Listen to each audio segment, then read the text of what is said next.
Hey everybody, it's your boy TayDay all day.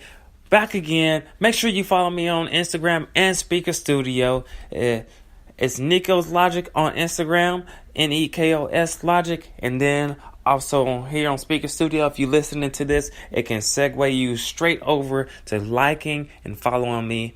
It takes about 1 minute to make you a quick little profile, and you can follow all my episodes.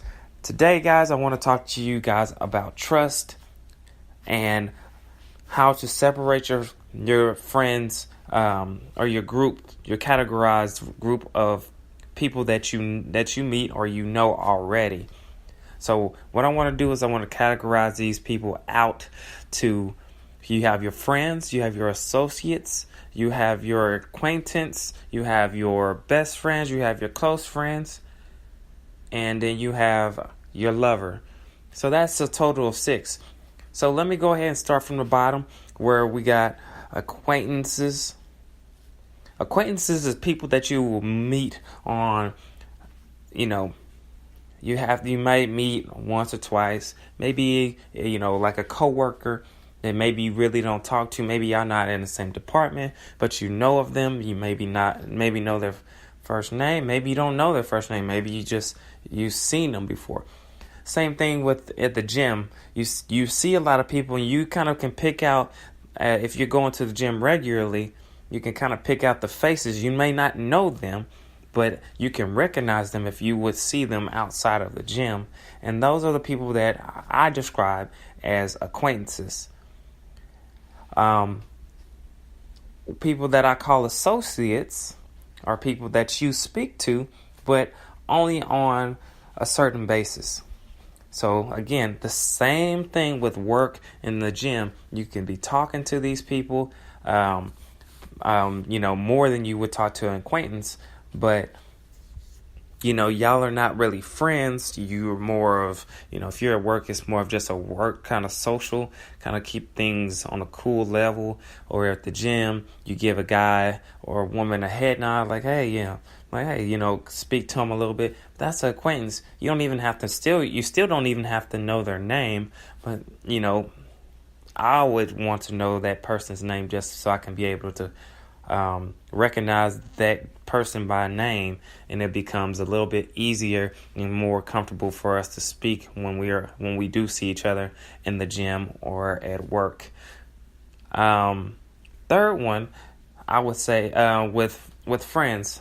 So who I consider friends are people that I categorize. So I'm an athlete, so I have people that I play sports with.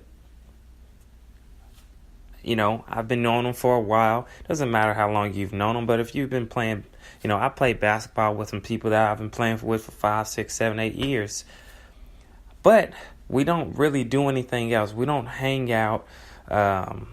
We just happen to see each other hooping, or even we may have each other's numbers, and we will hit each other up to let each other know when there is a hoop session and what day it is. And we get along on the basketball court as well as off the court. So I would say that's the best thing that's the closest thing is to saying that we hang out, is that we contact one another to go and do various things within sports or, even events. That's a friend. Not really a lot of responsibilities that go with that. But we are cool, and we are on a higher level than an acquaintance or an associate. Now getting into more of the more in-depth people. Number 4, which is a close friend. So a close friend is people that I would say that I would invite over to my house for an occasional hangout or chill. Just chilling. Maybe we're watching a movie, or maybe we'll be playing a video game. Kind of like somebody that just kind of kick it with a little bit. Not as often, but still we kick it. And they kind of I've welcomed this person and trusted this person enough to come to my home. So I would say that person is further down the road as it has been put in a higher situation. They've met, they probably have met my family before, even my parents.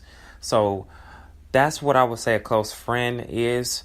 And also they have a little bit more responsibility, as in respect and mannerisms, and also just being, we may be able to hold a certain type of conversation of intellect and have an understanding of whatever we want to talk about. So that would be a close friend in my words.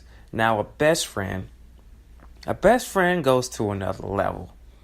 A best friend is somebody that we don't actually have to be on a continuous basis of hanging out or any of that. But me and that best friend have a certain type of bond, something that you can't get from any of these other guys. And I know if you're listening to this, you probably can weed out those type of people of who are best friend material and who aren't. Now, I have some really close friends that I feel like are like, oh, you could be best friend material. You have potential, but you're not. And that's okay. If you're not interested in being my best friend, it's no competition. But I'm gonna be honest with you. I would just hate for somebody that considers me a close friend and I consider them a close friend to consider me a best friend. I'm only considering them a close friend because we're not on the same level.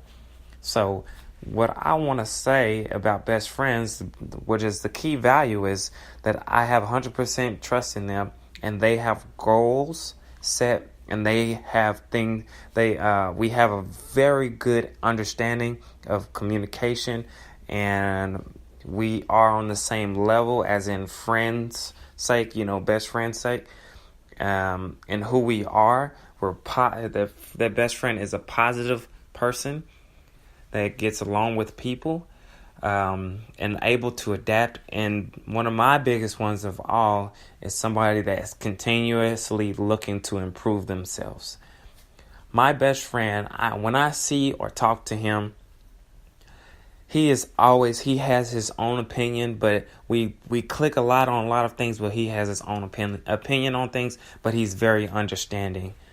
Doesn't matter if I said I loved Hitler and what he did, he would not look at me as some kind of idiot or change his whole perspective on me.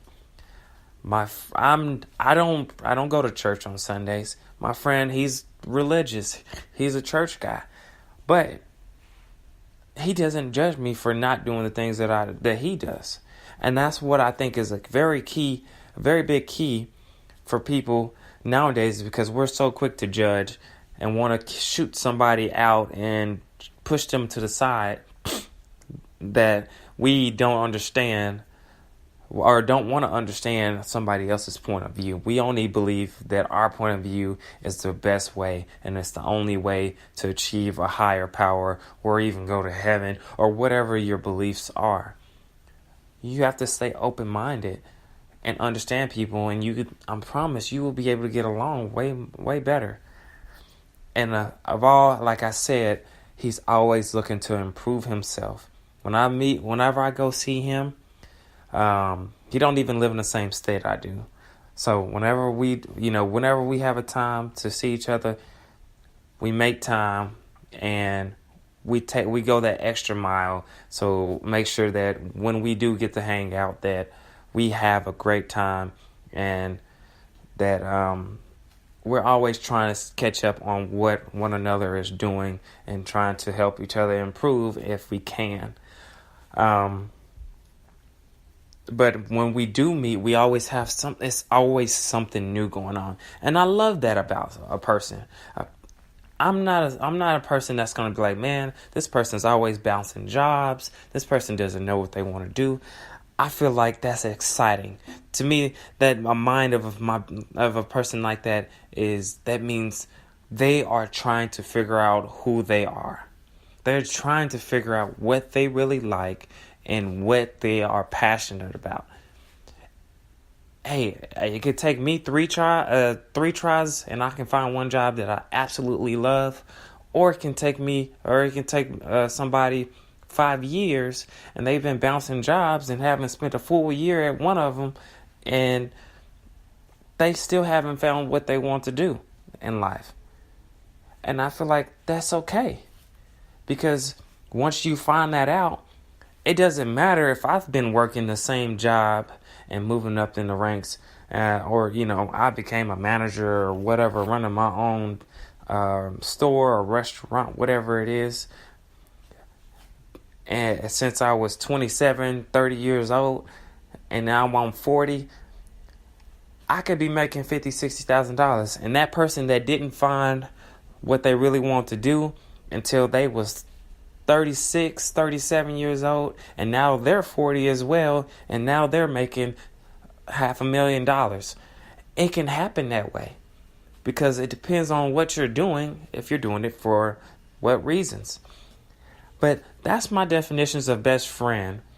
I know that was pretty long and kind of going off on a tangent, but that's my definition of a best friend. There's high values in a best friend, and there's high expectations as a best friend.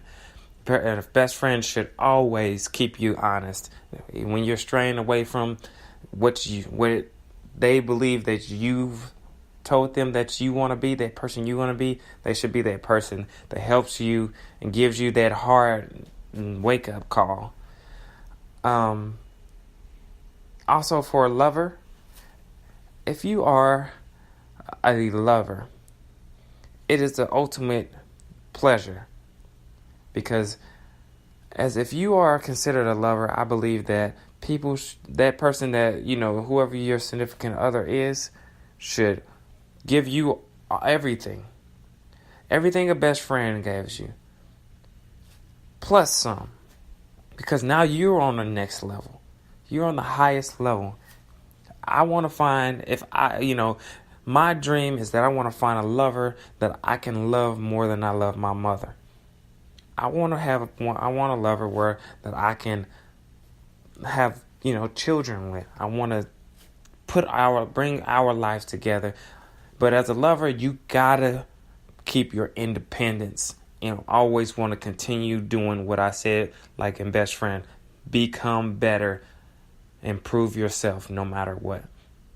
Okay, that means you have to have a strong mentality. If you do not, we will not be able to continue as lovers, and things will fall apart.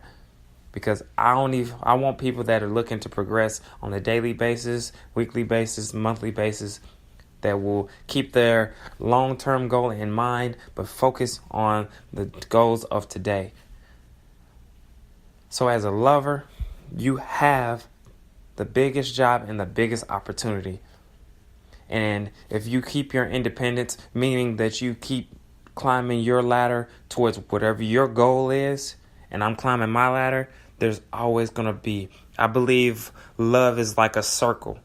You guys start at the same starting line, and you guys go around, and people always say, oh, well, you get 1-2 years in, and it's like you guys start spreading apart. You guys start seeing more of each other's flaws, and it's like going around, and you guys going around, and it's going away from each other. You guys are going opposite ways, and it gets to that point where it's that breaking point where you guys are furthest away. Right before you guys going back on that down slope to meeting up with one another, it's that big breakaway that usually breaks people. I want to find somebody that I can connect that circle with and come back, and boom, we both reach our goals, and now we can set other goals for one another and with each other and become more successful and persevere through things. All right, guys, that's my 15 minutes of talking about friendships all the way to lovers. This is your boy TayDay. Please go ahead and like and follow me on Instagram at Nikos Logic, Nekos Logic, and on Spreaker Studio. guys, please go ahead and follow me. Thank you guys. I'm out. Peace.